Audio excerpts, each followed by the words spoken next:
feel like I'm extremely open-minded to things, and I've had to be, because I've had to adapt my lifestyle as I age. I've had to adapt the way that I do things in order to suit my body and my needs. And me sticking to one person's viewpoint and blindly listening to them is a dangerous game.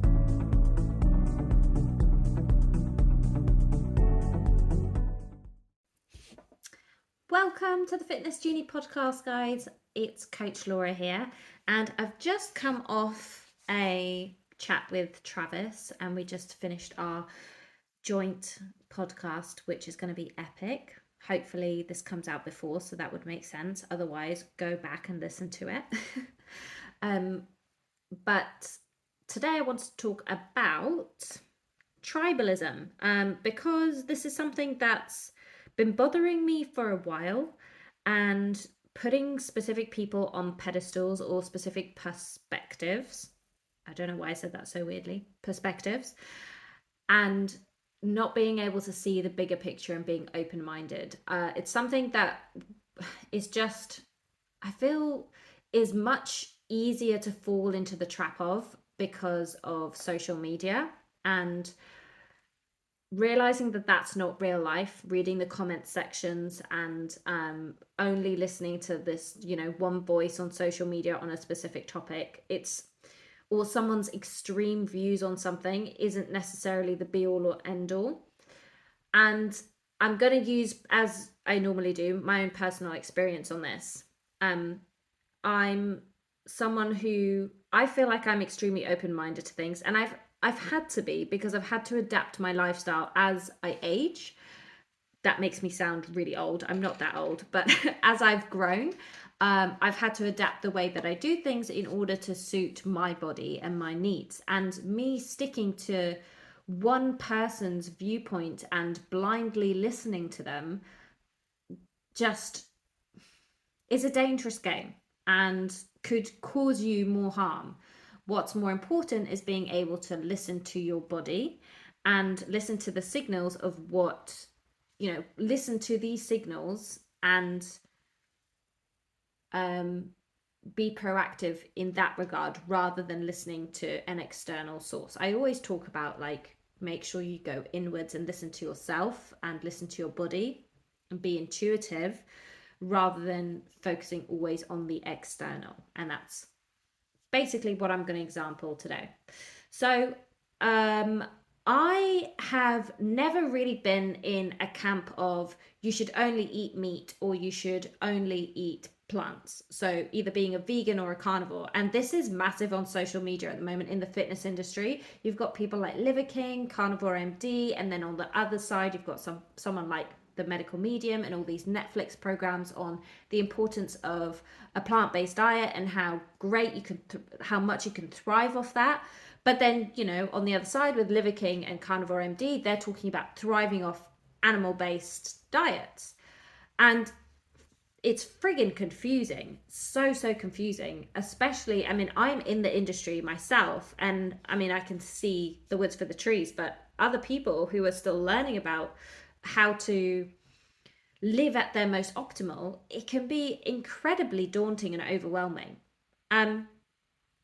So this is my sort of message to you, that it's okay, that what's more important is how your body reacts and feels in these different diets, and to really find the middle ground that suits you, rather than having to jump to an extreme and blindly follow one specific person. Sorry, I am repeating myself. I do realize this.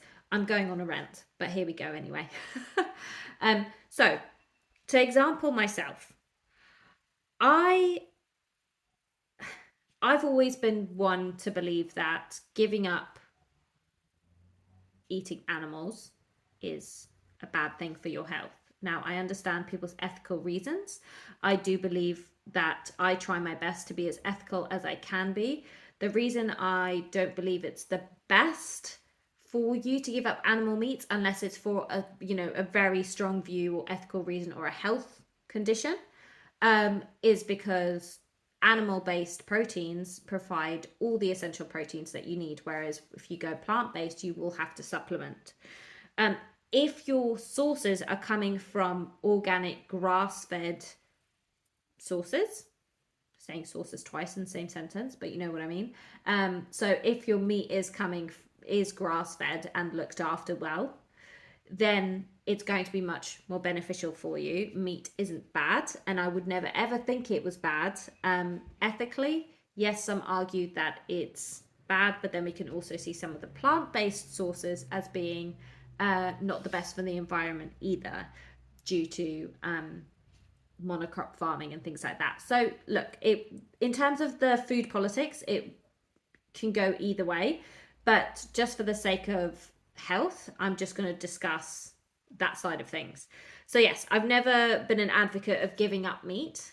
And I've never been comfortable myself doing that. I've never really wanted to try a completely vegan diet. I never really wanted to be that restrictive. I've always been more about like being inclusive about everything, especially coming from a background of disordered eating and having restricted myself in the past and suffered from binge eating.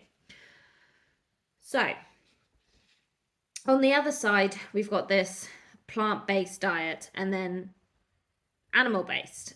I eat a bit of everything. However, at the beginning of last year, because I'm constantly trying to be as optimal as I can be with my health, I decided at the beginning of last year to try a more animal-based diet. I have some strange things that go on in my body, so I want to be able to see whether different approaches can help me, because I have heard of some people who have autoimmune issues who go more animal based and avoiding vegetables to thrive much more, and be able to live a better life that way, better quality of life. So I thought I would try it, and I didn't have any negative effects from it at all. I actually quite enjoyed it, although I have to admit I did introduce some grains, because I felt like I needed more energy in order to be able to train at the capacity as I was back then. So it was very animal based and organ based, but then at the same time I did introduce some grains, so I kind of adapted it to myself.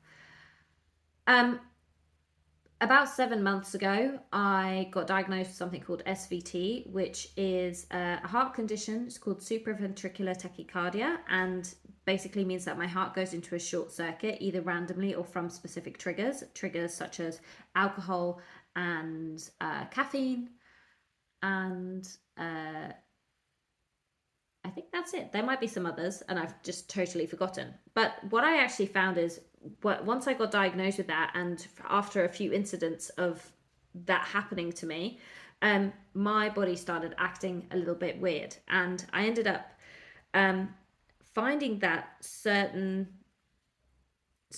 foods I was eating were either causing me to have an episode, or extreme palpitations, or extremely bad skin. So I do have rosacea, and it was flaring up, and it still does when I eat these specific foods really, really badly.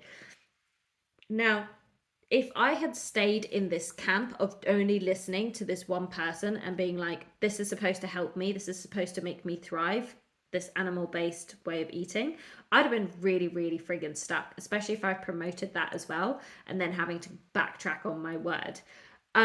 I then started reading up on some more vegan based alternatives, because I noticed that animal fats, especially saturated fats, were really causing me a lot of issues. And I came across a guy called the Medical Medium. Now, if you've heard of the Medical Medium, you might be rolling your eyes right now, especially because he claims that he gets his information through the spirit. There's not much scientific evidence according to his claims. However, I bought his book, or one of his books, and I read it, and I was flicking through it, and I'm not going to lie, everything he was saying was resonating with me. All of the symptoms, all of the diagnoses that I've had, the foods that were triggering me were according to what he was saying. And so I was, gosh, I can't think of another word apart from flabbergasted. I was so confused, because I'd always been on this mindset that giving up animal-based fats and proteins was like an awful idea, especially for your health. But then my body was saying something completely different. So I decided to try out his way of eating, and I thrived. I thrived. I felt so much better. Now, I'm still trying to get to the root cause of what the actual issue is, and I'm determined to bring back in animal foods and animal fats and proteins. I, at the moment, can't tolerate any fats whatsoever, not even plant-based fats. Again, that is something within itself which is not to do with animal versus plants, but that again is being restrictive, me cutting out one complete macronutrient. Nothing, I would definitely not recommend this for anyone. I did this through choice when I was bikini competing, and I didn't know any better, and I just thought, oh, I can save on calories this way. I'll just cut out fats because they're 9 calories per gram compared to carbs, which is 4 calories per gram. So I was like, oh, I'll do that. And then I found out how unhealthy that was, especially for a woman, because you need your healthy fats in order to, hormonally thrive. Anyway, now my body's rejecting it. So if I was stuck, like I said at the beginning of this podcast, if I was continually stuck on one side of this argument, and I was very adamant that this one person was right, or this one way of eating was the right way to eat, I would be really struggling with my health. I have to keep an open mind, and I have no doubt that things are going to change. So further down the line, maybe in 6 months' time, once my body heals, I might be able to introduce some more foods. But please, don't blindly follow one person or blindly follow one way of doing anything. This doesn't have to be food related. This can be related to anything. Politics, now my mind's gone dead, but you know what I mean. It doesn't have to just be within this subject line, right? Have an open mind and also show empathy to others. Some people, their reasoning for doing something a specific way may be to do with their health. They have tried other things. They've tried multiple avenues to go down in order to, be able to live a healthy life, but they haven't been able to find the answer yet, and they're experimenting themselves, or they found this one thing is helping them right now. So yeah, that is sort of my rant over. Don't lock yourself into a tribe. Don't lock yourself into one specific way of thinking, and keep an open mind, because we are constantly ever evolving, ever changing, and it's so important to be able to adapt accordingly. So I'm going to leave you with that. Make sure to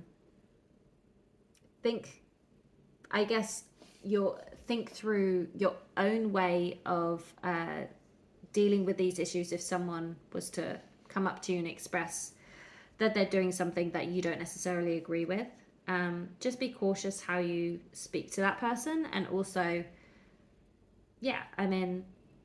hopefully anyone who's in a boat like mine, and if this resonates with you, I hope I've made you feel better about making certain choices in your eating lifestyle, in your lifestyle. But yeah, I'm going to stop talking now. Thank you for listening, and I will speak to you guys soon.